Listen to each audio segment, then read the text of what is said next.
C'è proprio un equilibrio tra fauna selvatica e civiltà, che in qualche modo devono coesistere nell'interesse di entrambi. Equilibrio tra uomo e natura, ma soprattutto contesti sempre più affollati.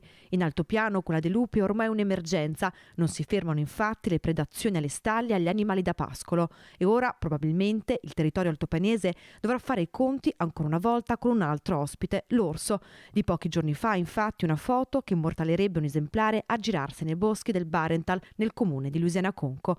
Un equilibrio, quello tra fauna selvatica e civiltà, che secondo il presidente della provincia di Vicenza, Andrea Nardin, andrebbe gestito da personale qualificato. Vediamo come sia difficile anche dalla cronaca gestire il sottile equilibrio tra la fauna selvatica e i cittadini che in qualche modo vogliono fruire di quelli che sono gli spazi della natura. Pensiamo alle montagne, alle colline, al lago, e come questo equilibrio sia molto difficile. Noi abbiamo 17 agenti che verranno potenziati grazie anche a un primo interagire che c'è stato con la Regione Veneto e vedrà in qualche modo fornirci 3 nuovi agenti, ma questi non saranno sufficienti da soli, saranno necessari nuovi potenziamenti.